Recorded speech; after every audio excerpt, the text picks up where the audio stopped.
This is The Dig on the Huskers Radio Network podcast. Powered by Emeritus. Featuring Nebraska Volleyball Director of Operations, Lindsay Peterson. Here's your host, Jessica Coody. And welcome into another postseason edition of The Dig. The Huskers advance with two more sweeps here in the NCAA Tournament. And to break all that down and to preview this weekend is Director of Operations, Lindsay Peterson. Thanks for coming back again. This is a busy time for you, so you made time for us. Appreciate it. It is, but it's a good problem to be busy now, and I'm glad we have an opportunity to be back on here because there's only 16 teams that are practicing this week, and we tried to really instill that in our players after this past weekend that they may feel like, yeah, they were expected to be playing this week, but it's still a big deal, and it's hard to win this time of year, and so it's an accomplishment. We got to be grateful for that opportunity and really enjoy this week. At this point, is it once you have those two games, the two wins in the first two rounds, is it just move on, we forget about it, or do you still go back and dive in and try to learn and get better from some of the things you saw on film from those first two matchups? No, yeah, it's very much still watching what we maybe what got exposed, maybe areas that we need to spend a little more time on. K-State definitely challenged us and made us have to be pretty gritty offensively. They dug a lot of balls. They forced us to really win rallies. You know, we've had the luxury a lot this year of being, pass, set, kill, and not a lot of long rallies because our offense has been pretty dominant. And Kansas State made us work for it, and that was good for us and made us work through a few things. And so the coaches definitely have watched film on that and found some areas that maybe transition or defensively we need to sharpen up.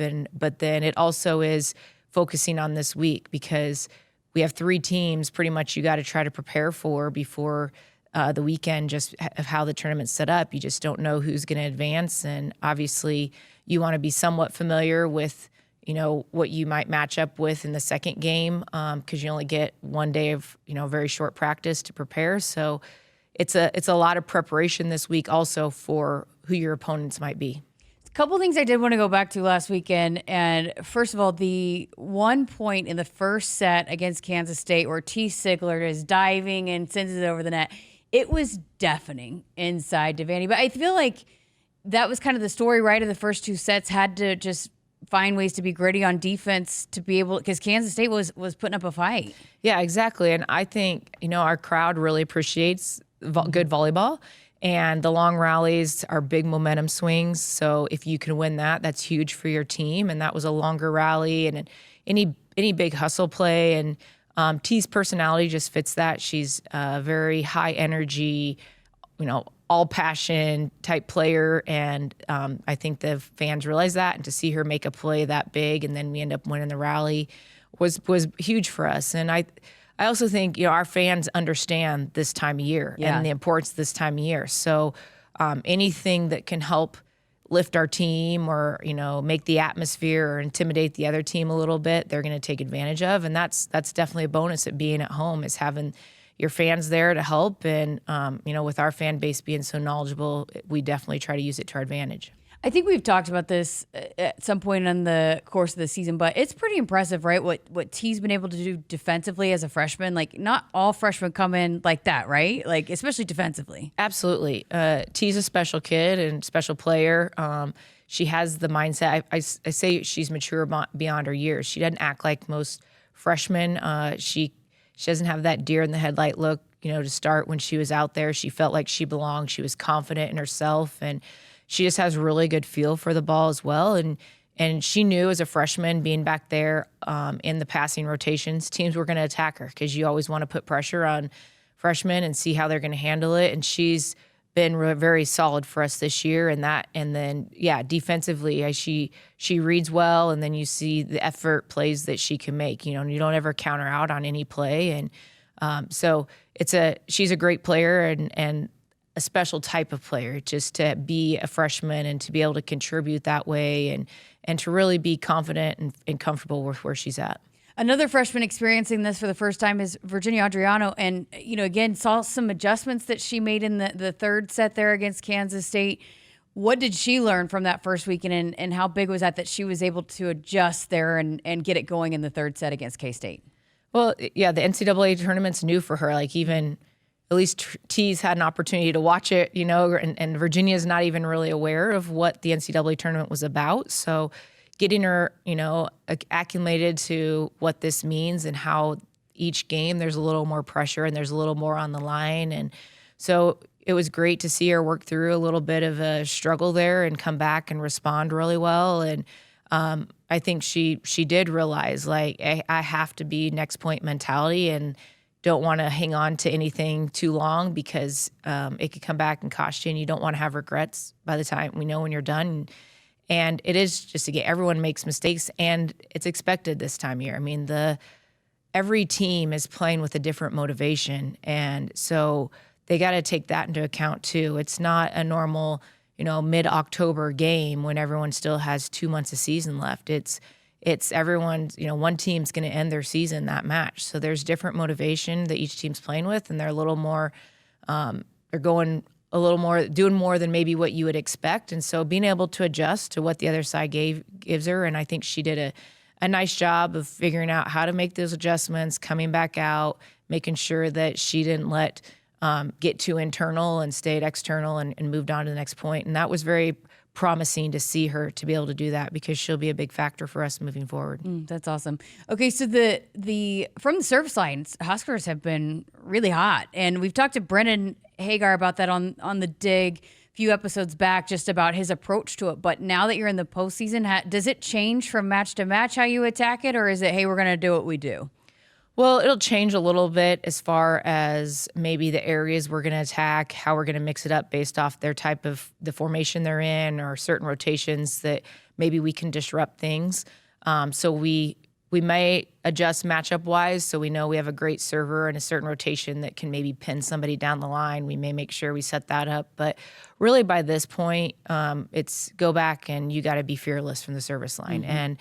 And I think that's the mentality that we've been working towards all year, is to get to this point and be confident and know that they can go for it and go for any serve that Brennan calls for them.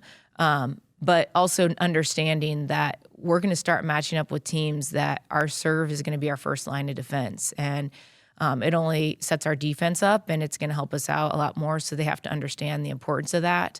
And really go back and trust it. And that's why we spend so much time working on it. Is it good that you've had some performances where you've been lights out, that going into it, that the confidence continues to rise at this point where you got to have it, right? I mean, you don't win a national tournament without being really good from the service line. Right. And that's, you'll see that as a separator down the road here, especially as you get into these last 16, 8 teams. You're going to see the teams that separate themselves are going to be very good from the service line, because talent-wise, you're going to run against teams that have great passers. They're going to pass the ball. They're going to have great offensives. They're going to be physical at the net for blocking. So that's really separates each team, and you've got to be great there. I mean, that's why it's a basic fundamental you learn in the game right when you start playing is serving. And you wouldn't think at this stage that there's a lot of other factors to go into, but that's really the important part of the game. And then we saw last week too, again, both of them are going to play. Both of them are going to have significant contributions to a run for the Huskers. But we saw 2 different liberos start, and Laney and Lev started each game.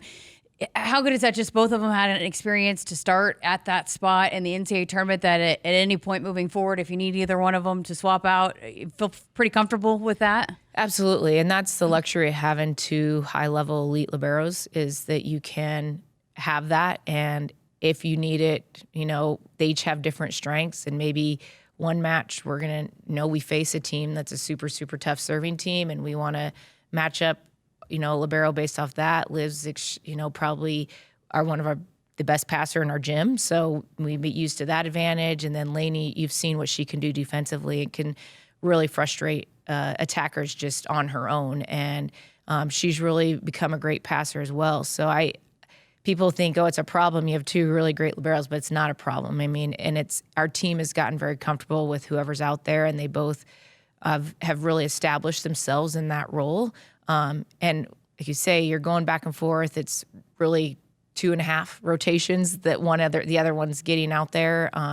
They both have been factors from the service line for us, and we'll still be looking for that. So it's definitely a luxury for us to have that. And our team has gotten comfortable. I mean, having done it enough now this year with them rotating, it really doesn't impact our team really one way or the other. It's just going to be the determination of the coaches of what we feel is going to be best or what might get our team a point or two here and there, depending on matchups and the situation.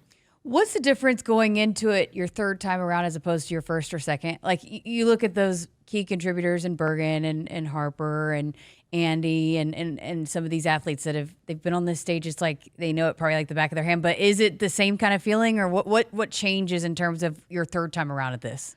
Well, I think for them, definitely the experience helps. They've been there, but they also know the magnitude of this moment and making sure that they don't let it get too big and keeping the new players focused. And they also have the understanding of how close it can be. The margins are very thin. And so understanding that and being able to make big plays and big moments in the matches, they've learned that. They have the composure to do that, and they understand the importance of that. And that's something that is very valuable this time of year, is to have people on your court, on your team, that it's not a first time out there. They're not experiencing, the magnitude of a regional final or, this point of the year that they have to step up big. It's something that they've been through and done, and they are able to kind of play where their feet are and be there. And that type of momentum and leadership that they show in that area just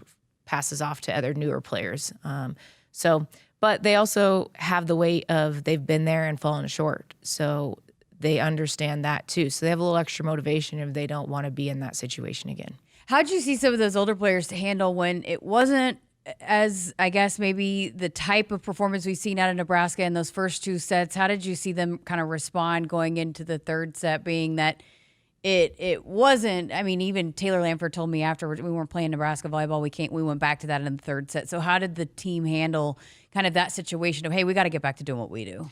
Yeah, I think they really, in between 2 and 3, had talked about, like, we need to focus on our side of the net. Let's don't go away from our identity. It's gotten us to this point. We're comfortable there, and we have to expect a battle, expect them to return the ball, dig some hits, and not be shocked by that or let that throw off our game or cause us to be chaotic on our side. We still need to maintain the tempo and flow of the match and do that by sticking to our identity. And that comes from those older players and knowing that what our standard is and level is, and it's not just, it's this match, it's the NCAA, and we have to expect it's going to be like this. It's no, we can control some of that on our side.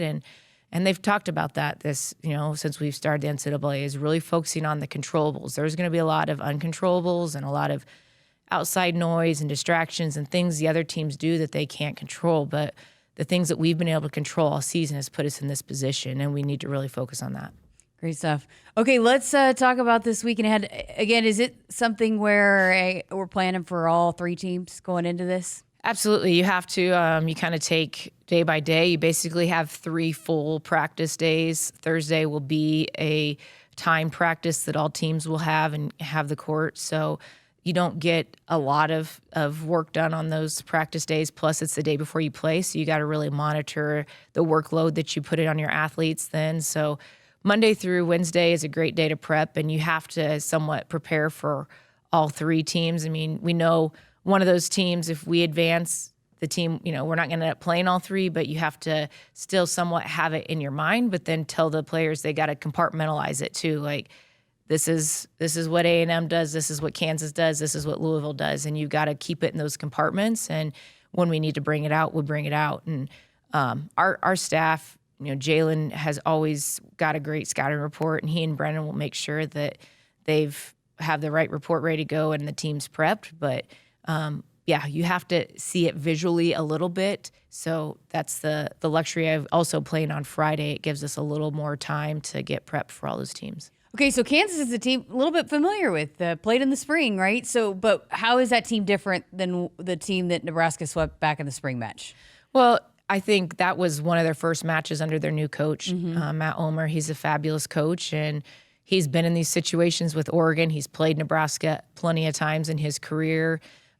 So they've adjusted to his style. He's been able to implement, what he wants for that team, and now they're settled. And just, you could already see from the spring match to when they came here for the first serve and watch them perform, like the leaps and bounds that they'd improved by then. So you have to also expect that. And from video we've seen, they are a very good team, and they have some great senior leaders that are out there for them. And Kansas is, just across the border, so there's motivation of the coming here to play, and they've been here, so it's not a wow factor to play in Devaney, and they'll be prepared for our fans, and we expect them to put up a great match, and we're going to have to be ready to play.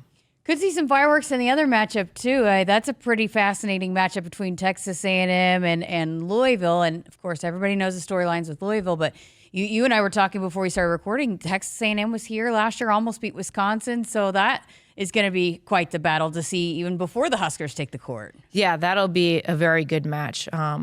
Both teams have some really fun players to watch, super explosive, very talented athletes on the pens. A&M is a very senior-laden team, and like you said, they were here, they experienced it, the crowd, the atmosphere, so they were very close last year. So I think they have that motivation going, and then Louisville's in another situation. They've been to the Final Four. They're in the national championship, so they understand the pressure of this moment, and there's also probably a little extra there, understanding they're coming here with a chance to play Nebraska and go along with that storyline. So both teams are extremely well coached. Dan and Jamie are some of the best in the business, and we'll have them very well prepared. And they're both sound fundamentally, and also they're very disciplined teams. And this time of year, the disciplined teams, are the toughest to beat, and that's just how they've played. They're just extremely disciplined in all the fundamentals, and that's something that will be one of their strengths here in this matchup. So it's going to be a battle, and you look at them going back and forth. They kind of have some of their strengths, like their outsides. Louisville has great outsides. They're a little smaller. A&M likes to attack a lot from the right side of the court, or at that area. So it's a little different matchups there. They have both really good middles, and they're both good blocking teams. So it'll be a battle. I don't expect it to be a 3-0 quick match. It'll probably be very likely that we're starting at 8:30 or after with that match ahead of us. When you say discipline, what are some of those characteristics that, for people that aren't as familiar, when they're watching, they can recognize in these matchups? You just see they're not making uncharacteristic block moves. They're staying in their zone. They're not reaching for bad touches and blocking. They're disciplined there. Discipline, like you'll see their attackers, that they're, getting off in transition, driving, not getting tight to the net with their middles, discipline, and making sure that they are getting into transition quickly and working hard there. You see it from passing, just the communication and the way they attack the ball. It's not late pass moves or hesitation. And so it's just something that they drill constantly, and it's confidence too. Like if you're an extremely disciplined team, you have confidence in your training and all the technique that you've spent so long on, and it works for you. So that's the other thing, is both those teams are very confident teams. What's that like to? It's not. Again, probably something that Nebraska has had experience with before. But when you're sitting back there waiting and you don't know when you're going to play, it could be 30 minutes. It could be, an hour that you're sitting back there having to work through that. Yeah, that's another little caveat to the whole, scenario is the waiting game, and that can be, it can wreak havoc on teams sometimes, or it's the teams that can stay in their routine the best. And we experienced that last year with the A&M Wisconsin game. We waited. I think we went to start warming up in the side gym 3 different times before we actually were like, okay, we're warming up for real now. So it'll be managed. We have to manage that as a staff and really communicate well with our players, and they understand that they're going to have to be ready to go and do what they need to do to make sure mentally they're ready to go. It may not be their normal routine that they have on a normal game day, but they still need to make sure they're prepared when that time comes. Okay, so shot at another Final Four and national championship coming up this weekend. What are the biggest keys for Nebraska? I know it probably changes in terms of the matchups, who you face, but what has to happen that Nebraska has to do well to be able to punch another ticket to Kansas City? Well, I think, we need to make sure we are in running our offense, sticking to our identity. Our middles have been a huge part of our game, but we've been able to run a balanced offense because our passing allows us to. We can't become predictable. And I think the other big thing is we've got to stay aggressive. I mean, we are a team that has put up big numbers offensively, so we've got to stick with that and continue to attack in that area and not get passive and start tipping or roll shotting or getting too cute with shots. We've got to stay aggressive there. And then as we talk the service line, we've got to be the best serving team this weekend because we're facing teams that have some great passers. They're used to running, an in-system, maybe a little bit quicker tempo. And so we've got to be able to stress them there to try to disrupt their offense as well. Because if you have a team that gets hot offensively and gets rolling, that's very difficult to stop no matter who it is on that side of the net. So those, the service line and then serving and passing is always a thing. But I also just think our players have to be, in the moment, remember the controllables and stay focused on that and also stick to what has gotten us here in our identity so far. Fantastic stuff. As always, appreciate your time and best of luck. Have fun this weekend. All right. Thanks, Jessica. Lindsay Peterson again here with us on a postseason edition of The Dig. Emeritus is proud to power The Dig and all of Husker women's sports. Thanks for listening and watching. And as always, make sure you subscribe and like wherever you listen to never miss an episode right here on the Huskers Radio Network podcast.